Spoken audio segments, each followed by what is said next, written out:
본문 말씀으로 부활의 증인이라는 제목으로 말씀 나눌 때에 하나님께서 오늘도 우리에게 부활의 기쁨과 은혜로 충만하게 채워주실 줄로 믿습니다. 자, 우리 한번 인사하고 또 말씀 나누겠습니다. 오늘은 영어로 한번 인사하십시다. Happy Easter. 아멘. 다시 한 번 더 우리말로 우리 주님 부활하셨습니다. 부활의 기쁨이 성도님에게 함께하기를 축복합니다. 아멘. 부활의 은혜와 기쁨이 우리 가운데 충만하기를 축원합니다. 자, 우리 인생에는 때때로 막다른 골목처럼 느껴지는 그런 순간들이 찾아옵니다. 그 막다른 골목에 다다르면 희망도 보이지 않고 또 벗어날 출구도 보이지 않고 방법도 보이지 않고 그러다 보니까는 그저 고통과 한숨 속에서만 우리는 살아갈 때도 있습니다. 아마 우리 성도님들도 알게 모르게 그런 밤을, 고통의 밤을 지나오신 분들도 다 계실 것입니다. 오늘 본문의 시작은 바로 그런 절망적인 분위기에서 오늘 본문은 시작되어집니다. 예수님께서 십자가에 처참하게 돌아가신 그날 세상은 그 예수 그리스도를 따라가던 모든 제자들의 믿음과 또 희망과 모든 소망을 다 완전히 무너뜨려 버린 것입니다. 예수님을 따르던 그 시간들, 또 예수님의 가르침, 예수님이 한 사람 한 사람 만나면서 사랑으로 고쳐주시고 회복시켜 주셨던 그 은혜들, 그 모든 것들이 무너지고 남는 것은 고통뿐이었습니다.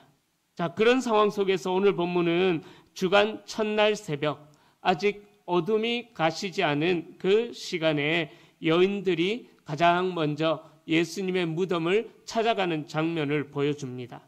1절에 보면은 안식 후 첫날 새벽에 이 여자들이 준비한 향품을 가지고 무덤에 가서라고 기록되어 있습니다.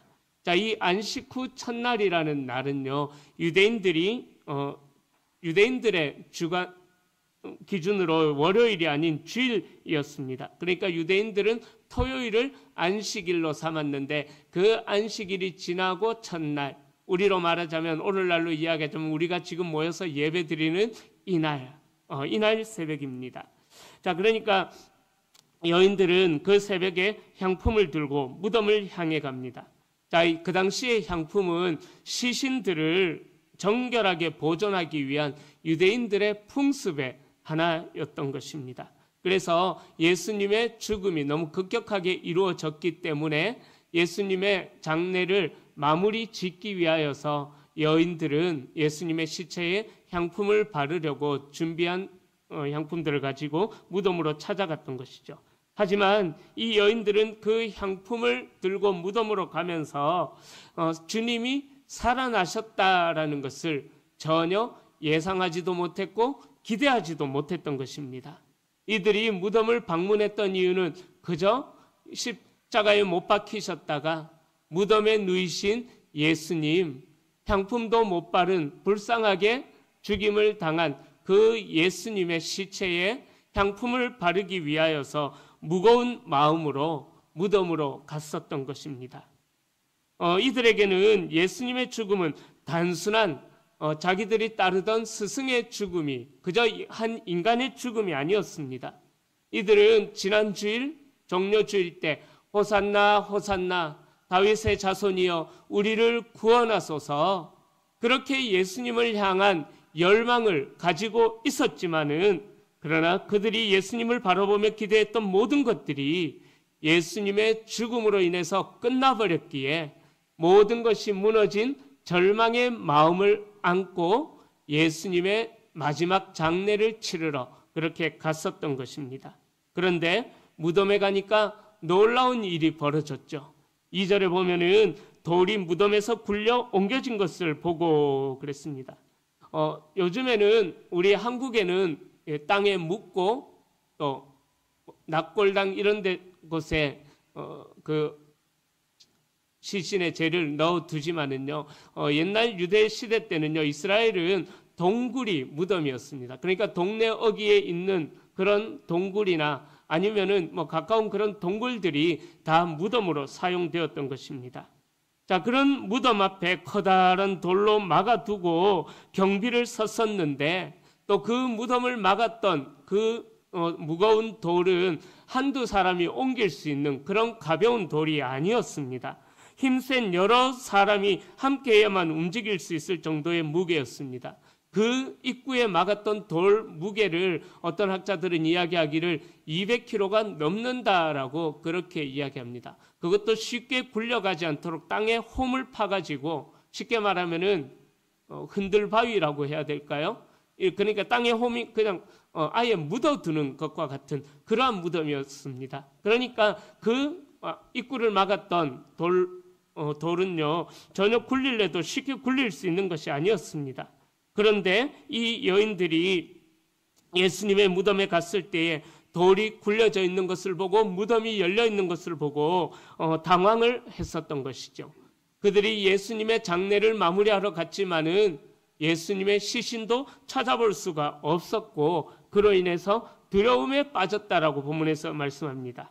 자, 그때 4절을 보면 문득 찬란한 옷을 입은 두 사람이 곁에 섭니다. 그들의 옷은 찬란하다라고 기록되어져 있는데 바로 번개처럼 밝은 하늘의 광채를 뜻하는 표현입니다. 자, 그래서 이 하늘의 메시지를 전할 천사들이 왔다라는 것을 의미합니다. 자, 이 천사들이 5절과 6절에서 이렇게 이야기하죠. 어찌하여 살아있는 자를 죽은 자들 가운데서 찾느냐? 그가 여기 계시지 않고 살아나셨느니라. 사랑하는 성도님들, 이 천사들의 한마디가 바로 역사의 흐름을 바꾸어 놨다라는 것입니다.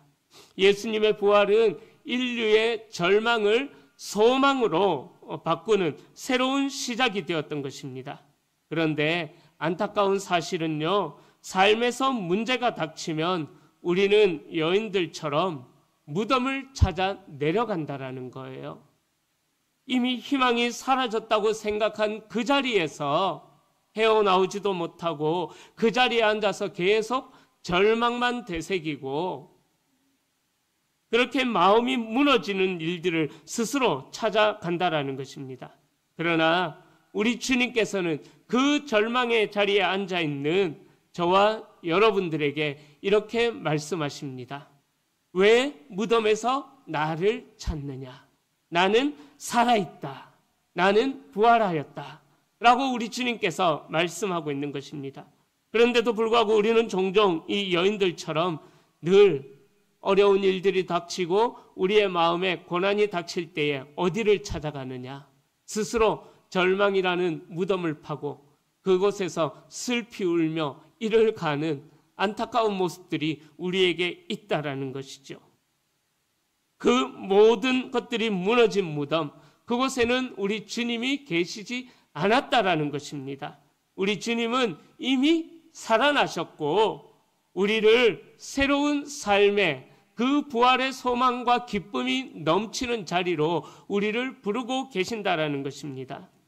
여기에서 부활의 증인된 삶을 살아야 하는 우리가 알아야 할 첫 번째 중요한 사실이 있습니다. 바로 우리는 절망의 자리에서 빈 무덤을 바라보는 것이 아니라 우리에게 약속하신 그 하나님의 말씀을 바라보고 우리에게 약속하신 그 약속의 말씀을 기억해야 된다는 것입니다. 천사는 여인들에게 갈릴리에 계실 때 너희에게 말씀하신 것을 기억하라라고 6절에서 말씀합니다.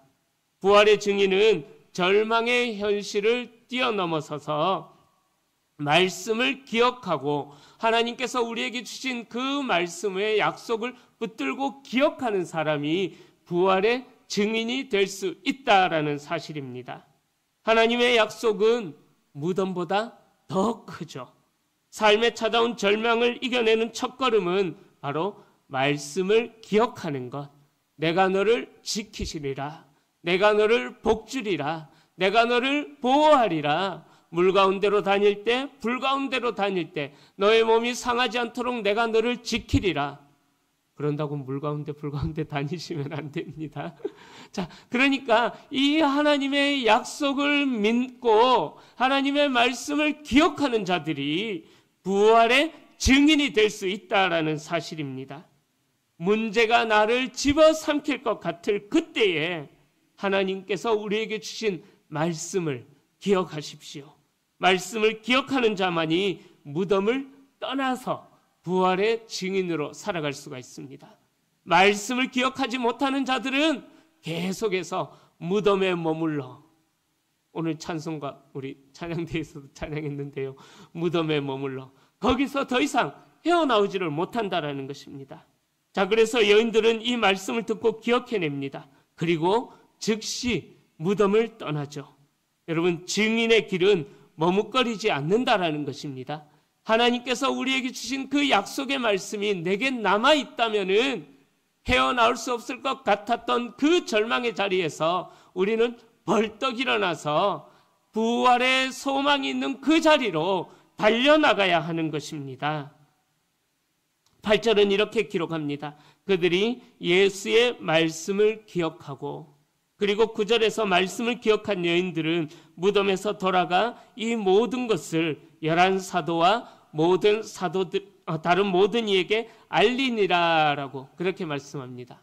자, 그 부활의 소식을 접한 여인들은 자기들이 알게 되었던 그 사실, 이미 예수님께서 생전에 순환고지를 미리 말씀하셨어요. 부활하실 것이다라는 것을 말씀하셨는데 모두 다 잊어버린, 그 약속의 말씀을 잊어버린 11사도들에게, 그리고 또 다른 모든 이들에게도 나아가서 알렸다라고 전하고 있습니다. 여러분, 부활의 증인은요, 들었던 그 자리에서 머물지를 않습니다. 들은 것을 전하는 사람인 것입니다. 여러분, 복음은 나 혼자만 알고 끝낼 수 없는 소식이다라는 것이죠. 여기서 우리는 부활의 증인된 우리가 붙들어야 할 두 번째 중요한 사실을 알 수가 있습니다. 바로 우리가 알게 된 이 부활의 복된 소식, 이 기쁨의 소식을 이웃들에게 나눠야 될 것을, 전해야 될 것을, 그것이 바로 부활의 증인된 우리의 사명이다라는 것을 두 번째로 우리에게 알려주고 있습니다. 여인들은 가만히 있지 않았습니다. 무덤에서 돌아가 달려가서 사람들에게 전합니다. 복음은 우리 혼자만 품고 있을 소식이 아니라는 것이죠. 복음은 우리의 삶을 통해서, 저와 여러분들의 삶을 통해서 복음이 증언되어져야만 합니다. 입술로, 행동으로, 그리고 섬김으로, 또 하나님께서 여러분들에게 주신 은혜를 나눔으로 복음이 증언이 되어져야만 하는 것입니다. 부활의 주님을 만난 사람은, 정말 부활의 주님을 만난 사람은 그 기쁜 소식을 전하지 않고는 견딜 수가 없는 것입니다. 여인들은 그 장소가 옮겨집니다. 무덤에서 제자들로, 제자들에게서 온 세상으로 옮겨지는 것을 보게 됩니다. 그런데 우리는 살아가는 동안 부활과 복음의 복된 기쁨을 종종 이 주일 예배 안에서만 머물게 하고 있지는 않을까요? 우리가 복음의 증인으로서, 부활의 증인으로서 살아가야 함에도 불구하고 그 복음의 기쁜 소식을 주일 예배 드리는 이 안에서만 누리고 있고 머물게 하고만 있지는 않을까 돌아보셨으면 좋겠습니다.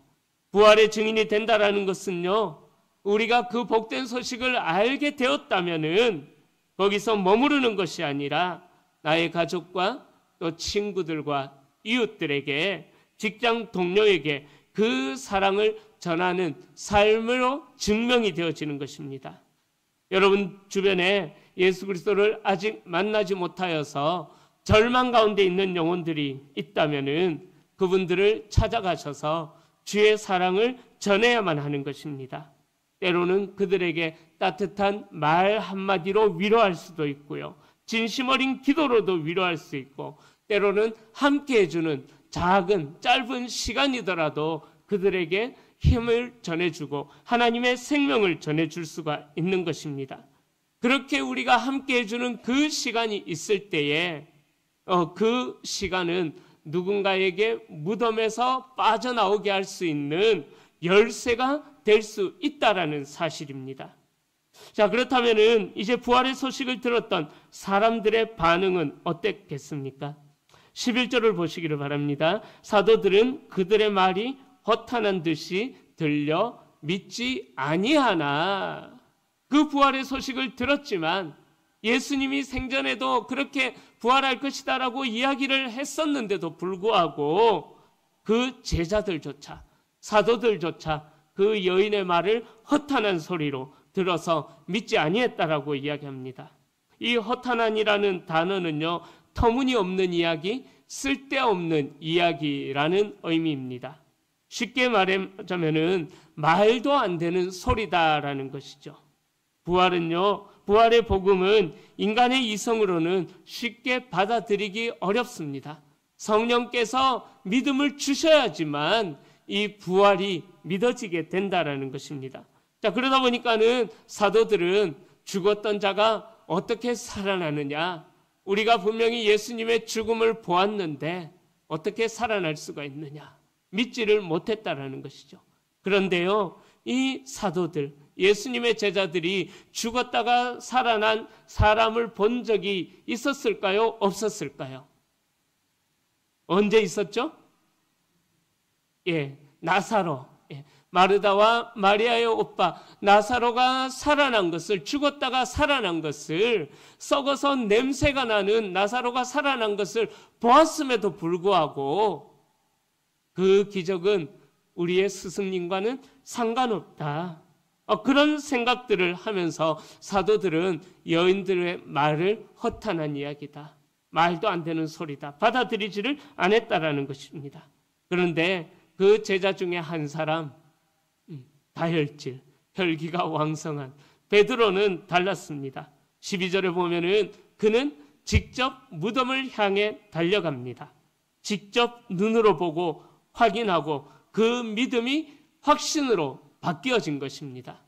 여러분들은 베드로 같은 사람입니까? 아니면은 이 나머지 허탄한 소리라고 이야기하였던 그런 입장에서 예수님의 부활 소식을 맞이하고 계십니까?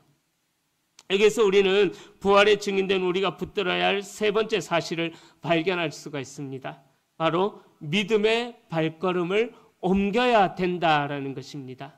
아무리 복된 소식, 아무리 기쁨의 소식이 들려온다고 할지라도 그 자리에 머무르면은 그 부활의 자리로 나아가지 않고 절망의 자리에 머물러 있으면은 아무 일도 일어나지 않는다라는 것입니다. 베드로처럼 그 자리를 박차고 절망의 자리를 박차고 일어나서 주님의 부활의 현장으로 달려나가는 자들만이 그 부활의 소식을 알 수가 있게 되고 직접 경험하게 된다는 것이죠. 여러분, 믿음이라는 것이요, 가만히 앉아 있으면 생기는 것 절대로 아닙니다. 믿음은 가만히 앉아 있는다고 해서 절대로 자라지 않습니다. 의심이 들 때에도, 낙심이 들 때에도, 또 모든 절망이 나에게만 향하는 것 같은 그러한 생각이 들 때에도 우리가 그 자리를 박차고 일어나서 주님께로 나아가는 믿음의 옮김, 믿음의 행동이 우리에게 필요하다라는 것입니다.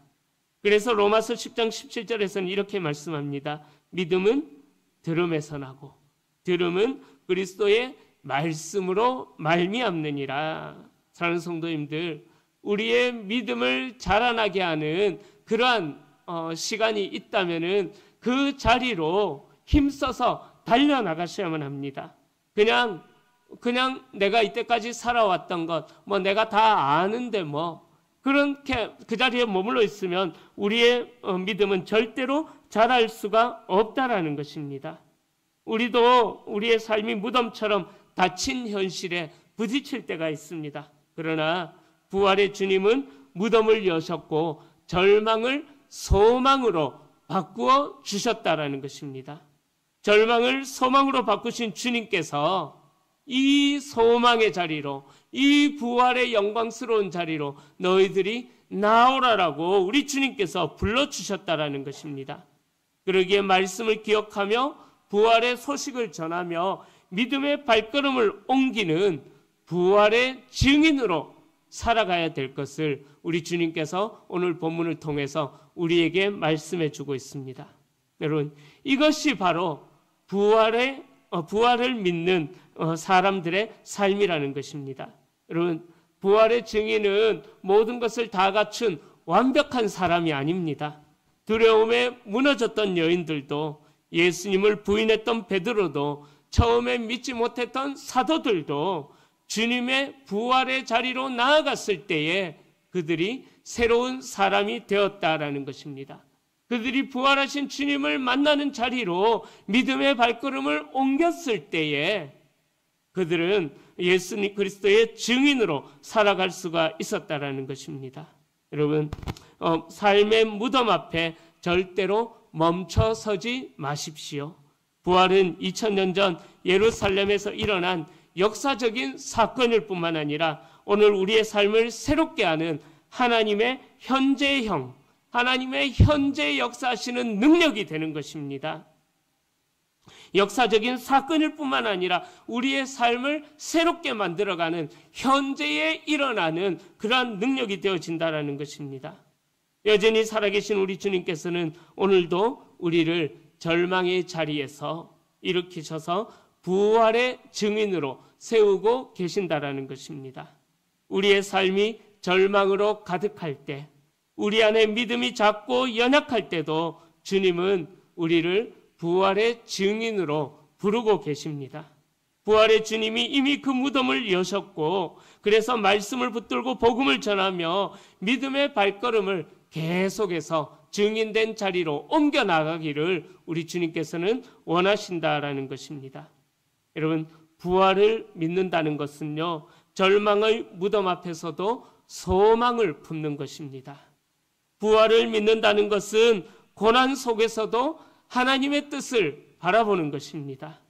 부활을 믿는다는 것은 무너진 인생을 다시 세워가는 것입니다. 그러기에 오늘 부활절을 맞이하여서 주님을 향해 결단하며 우리가 이렇게 고백할 수 있기를 소망합니다. 주님, 부활의 증인으로 살겠습니다.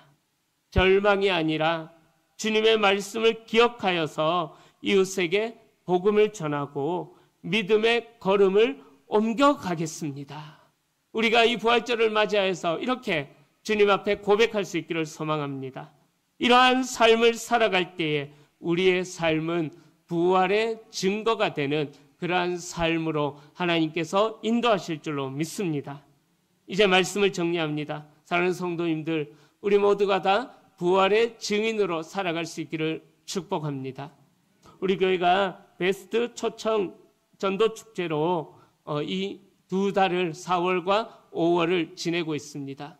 이 전도 축제를 위하여서도 계속 기도하고 있습니다. 그러기에 이 부활의 복된 소식을 어떻게 할 것인가? 여러분들 안에 결단이 일어날 수 있기를 소망합니다.